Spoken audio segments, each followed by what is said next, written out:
और ऐसे दौर में कोई नॉन मुस्लिम जो मुसलमान ना हो, हिंदू, और उसमें भी एक लड़की अगर उर्दू को फर्राटेदार तरीके से पढ़ती है, उर्दू को फर्राटेदार तरीके से बोलती है, लिखती है, समझती है, एग्जाम में उर्दू में बेहतर नंबर हासिल करती है, तो लोगों के बीच ये कौतूहल का एक विषय बन जाता है। लोगों के बीच चर्चा होने लगती है कि कैसे एक नॉन मुस्लिम लड़की, एक हिंदू लड़की उर्दू इतनी अच्छी तरीके से पढ़ लेती है। जिस तरीके से आज से कुछ अरसों पहले उर्दू सभी की जुबान हुआ करती थी, हिंदू भी पढ़ा करते थे, मुसलमान भी पढ़ा करते थे, लेकिन वक्त के साथ साथ चीज़ें इतनी तेज़ी से बढ़ी, लोगों में इतने तफरके हुए, लोगों में इतनी नफरतें पैदा हुई कि अब हिंदुओं की जुबान तो उर्दू, मुसलमानों की जुबान, इस तरीके से इन्हें बांट दिया गया। हमारे साथ बैठी हैं प्रिया यादव।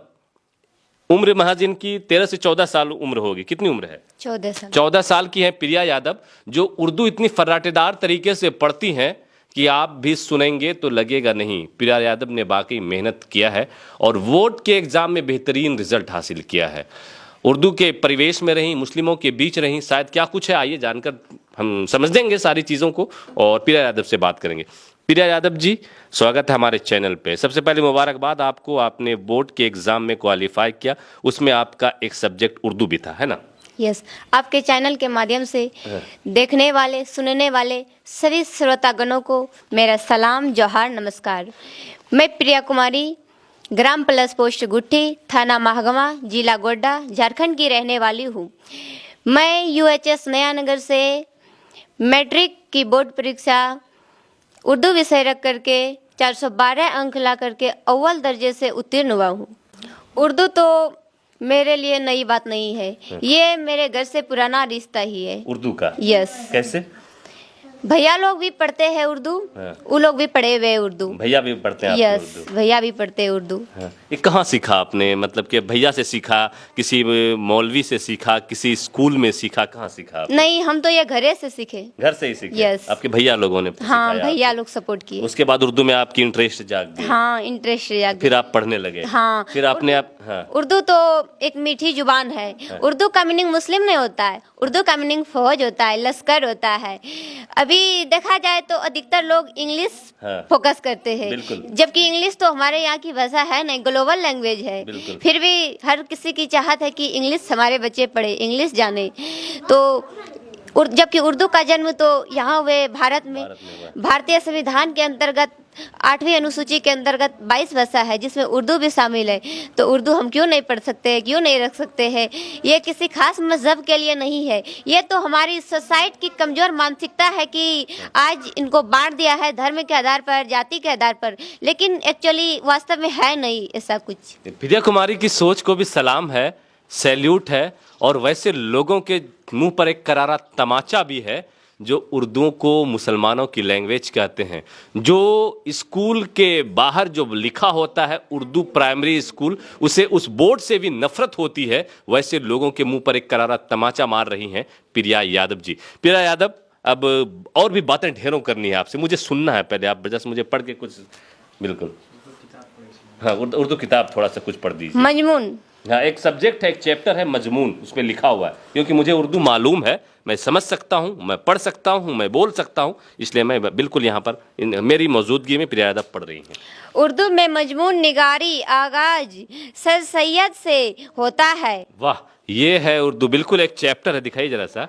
एक चैप्टर है उर्दू का, थोड़ा सा जूम कीजिएगा मिनसार, माफ़ी चाहूँगा। एक चैप्टर देखिए, चैप्टर को बिल्कुल फर्राटेदार तरीके से एक प्रिया यादव पढ़ने, उर्दू में मजमून निगारी का आगाज़ सर सैयद से होता है, ये सारी चीज़ें इन्होंने पढ़ी। तो प्रिया यादव बिल्कुल उर्दू पढ़ रही हैं और अभी इनका वीडियो सोशल मीडिया पे वायरल हो रहा है। लोग इनकी तारीफ़ कर रहे हैं कि प्रिया यादव को क्या घर में संस्कार मिले।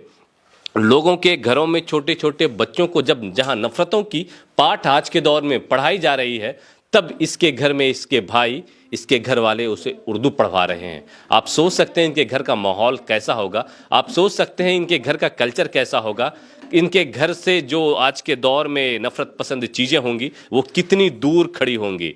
प्रिया यादव जी, और कुछ बताइए। उर्दू जब आप पढ़ती थी, स्कूल में जाती थी, तो लोग आपसे सवाल भी करते होंगे, आपका नाम प्रिया है, आपके पिताजी का और नाम है, वो मुस्लिम नहीं है, फिर आप उर्दू क्यों पढ़ेंगे? लोग ऐसा कभी कुछ? हाँ बोलते थे, लेकिन हम तो ध्यान नहीं देते हैं उन लोगों के बातों पे। हम बोले कि ये तो मीठी जुबान है, लैंग्वेज है, किसी को पढ़ना चाहिए, रखना चाहिए। हमको मीनिंग बहुत ही बेहद ही अच्छा लगता है। जैसे कि आज भी देखा जाए तो हिंदी में ही ट्रांसलेट करते हैं। बच्चे को दिशा बोलेंगे तो नहीं समझ पाएंगे बच्चे, लेकिन रास्ता बोलेंगे तो बहुत जल्दी समझ लेते हैं। इस प्रकार बहुत है। आलम है, आलम मीनिंग दुनिया होता है। शबनम है, शबनम मीनिंग ओश होता है। मेहताब है, मेहताब मीनिंग चांद होता है। आफ्ताब है, आफ्ताब मीनिंग सूरज होता है। इस प्रकार बहुत है। चलिए, अच्छा उर्दू में अभी आपने जो एग्जाम दिया बोर्ड में, आपने 412 नंबर लाए, इसके लिए सबसे पहले मुबारकबाद। उर्दू में कितने नंबर मिले आपको? उर्दू में 71 है। 71 उर्दू में आपने Yes. लाए हैं। आगे अभी आपकी और पढ़ाई होनी है और इंटर में भी आप बिल्कुल जाहिर सी बात है तो एडमिशन तो लेंगे ही लेंगे। हाँ, क्या इंटर में भी आपने सोचा है कि उर्दू की पढ़ाई करनी है या फिर हाँ। वहाँ पर जाके छोड़ देना है? नहीं, इंटर में भी उर्दू का पढ़ाई करूंगी। क्योंकि आपने बहुत मुश्किल से, बहुत मेहनत करके उर्दू जुबान अपनी सीखी है। तो एक मेरी सलाह भी है इनको कि अगर आप इतनी मेहनत किए हैं उर्दू के पीछे, इतने मुश्किल से सीखे हैं, तो इस जुबान को आप साथ मतलब इसका छोड़िएगा नहीं। इंटर में भी आप चाहें तो उर्दू रख सकती हैं, वहाँ भी उर्दू पढ़ सकती हैं, वो भी आपको बेहतर रिजल्ट देगा। और आज के खासकर बिहार में तो कम, यूपी में तो काफ़ी सारे नॉन मुस्लिम हमारे भाई बहन उर्दू पढ़ते हैं।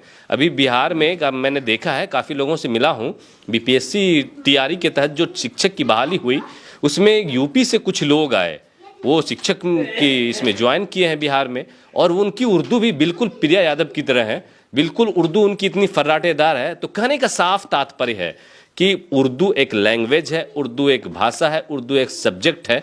उर्दू की मीनिंग काफ़ी अच्छी है, उर्दू जुबान काफ़ी खूबसूरत है।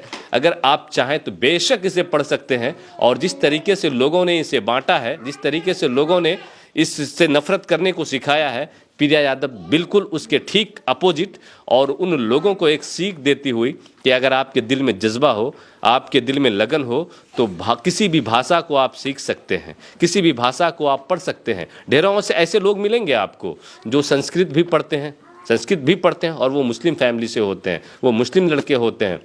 और यहाँ पर देखिए प्रिया यादव, और क्या कुछ कहेंगे? आपको ढेरों बहन देखेंगे, ढेरों भाई देखेंगे, उन लोगों को क्या कुछ कहना चाहेंगे प्रिया यादव आप? मैं तो यही कहूँगी कि लैंग्वेज से नफरत नहीं करना है किसी को। हर किसी को रखना चाहिए। हर भाषा रख सकते हैं, पढ़ सकते हैं, लिख सकते हैं, नफरत नहीं करना है। अच्छा, आपकी जो परवरिश हुई है, आपका लालन पोषण, आप जो जहाँ पढ़ते थे स्कूल, वो उर्दू स्कूल था? यस, उर्दू स्कूल था। किस क्लास में एडमिशन लिया था आपने? 6 में। 6 से ही उर्दू पढ़ना स्टार्ट किया या फिर उससे पहले घर से ही पढ़ रहे थे? घर से ही, उससे पहले घर से ही पढ़ रहे थे। यस। चलिए, कैसा, अच्छा उर्दू पढ़ने के बाद अब आपको कैसा महसूस होता है कि नहीं, उर्दू सीखने के बाद, उर्दू लैंग्वेज पढ़ने के बाद? बहुत अच्छे महसूस हो रहे हैं। बहुत अच्छा लगता है, बेहद ही खुशी, बेहद ही खुशी होती है। और खुशी इनके चेहरे पर साफ आप देख सकते हैं, खुशी इनके चेहरे पर जग जाहिर होती हुई। और इनके भाई हैं जो इन्होंने एक बात कही, भाई जरा सा आप आइए ना, 1 मिनट आपसे भी बात होगी हमारी। इनके जो गुरु हैं या फिर जो घर में परिवेश मिला, घर में जो मौका मिला इनके भाई से, ये है, आइए ना खड़े होकर बात थोड़ा सा करते हैं। आपकी बहन प्रिया यादव उर्दू इतने फर्राटेदार तरीके से पढ़ती हैं और उन्होंने कहा कि हमारी पहली जो है उर्दू की जो शिक्षा दीक्षा हुई वो हमारे घर में हमारे भाइयों ने करवाई। तो ऐसा अभी के दौर में जिस तरीके से नफ़रत की हवाएं सरेआम चल रही हैं, भाषा को धर्म के आधार पर बांट दिया गया है, संस्कृत को हिंदुओं की भाषा, उर्दू को मुसलमानों की भाषा, और एक प्रिया यादव के भाई लालू यादव उसको उर्दू पढ़ा रहे हैं। मैं खुद उर्दू से फोकानिया फर्स्ट डिवीजन पास किया हूँ। हमारे उस्ताद मोहतरम इस दुनिया से रहलत फरमा गए, मौलाना मरहूम सुलेमान साहब, वो हमारे उस्ताद मोहतरम हुआ करते थे। उर्दू एक मीठी जुबान है, इसकी मतलब हमारी बहन ने भी बताई कि लश्कर है, फौज है। ये सियासत ने आज हर चीज़ को बांट दिया, भाषा को बांट दिया, पहनावा को बांट दिया, यहाँ तक खान पान की चीज़ों को भी बांट दिया कि ये हिंदू का है, ये मुसलमानों का। आज इस नफरत भरी दौर में हमें लगता है कि हमारे घर से जो संदेश जा रहा है, या देश में जहाँ भी लोग अगर इस तरह के कल्चर को अपना करके और अगर ये सोसाइटी में एक मैसेज दे रहा है, तो हमें लगता है कि नफरती चिंटुओं के गाल पे एक बड़ी तमाचा है भाई। बिल्कुल, बिल्कुल, बिल्कुल। और जहाँ तक बात है कि ये कोई नई बात नहीं है, हमारा पुराना कल्चर रहा है, भारत की गंगा जमनी तहजीब रही है। आपने मुंशी प्रेमचंद्र जी का नाम सुना होगा, बहुत बड़े मुसन्निफ हुए वो उर्दू के। आपने अशोक साहिल साहब का नाम सुने होंगे, बहुत बड़े शायर वो रहे। उदय प्रताप सिंह उर्दू के बहुत बड़े रहे।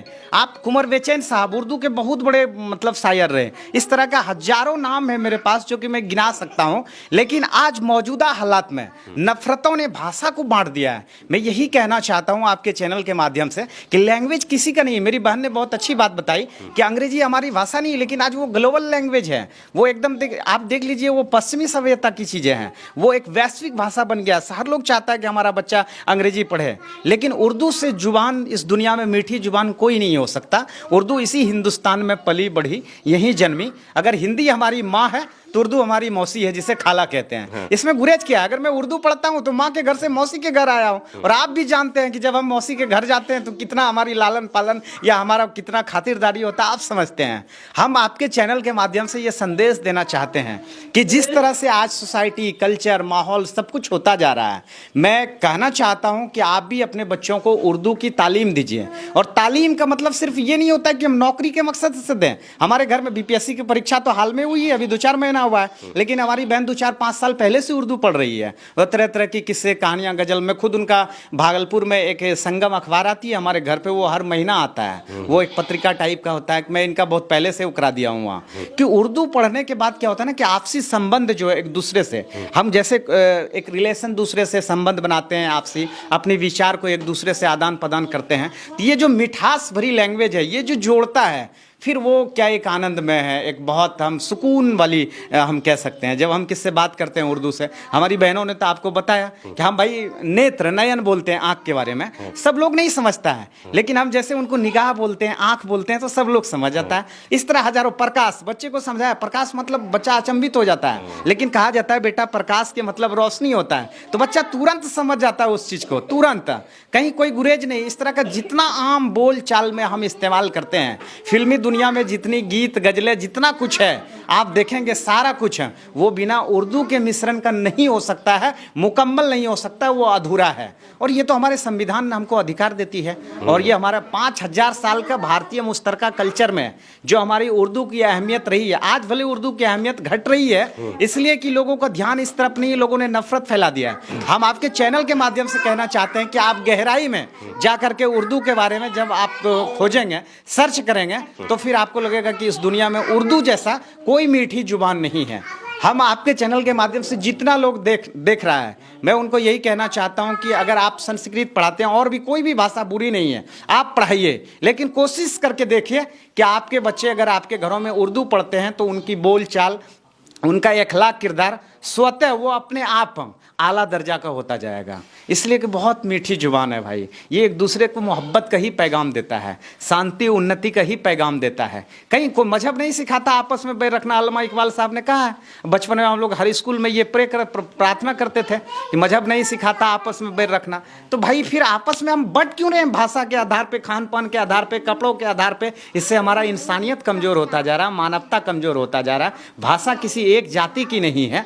आज जो भी लोग कह रहा है भाषा, वो बिल्कुल गलत कर रहा है। कहीं ना कहीं उनको सियासी अपनी लाभ लेनी है, या तो वोटिंग लालच से, या और कुछ है जो कि वो लोगों को बरगला रहा है। हमें लगता है कि अगर हमारे तरह सोच रखने वाले लोग रहेंगे तो नफरती लोग अपने आप वो साइड हो जाएंगे सोसाइटी से। और हमारा भारत की गंगा जमनी तहजीब, जो हिंदू, मुसलमान, सिख, ईसाई का एक हमारा यहाँ पे नारा है, जो हमारा भाईचारगी है, ये मोहब्बत का झंडा सदा ऊंचा रहेगा। और नफरती लोग वो खुद ब खुद हमारे सोसाइटी से दूर चले जाएंगे, या फिर वो बदल करके वो भी मोहब्बत की रास्ते को अपना लेंगे।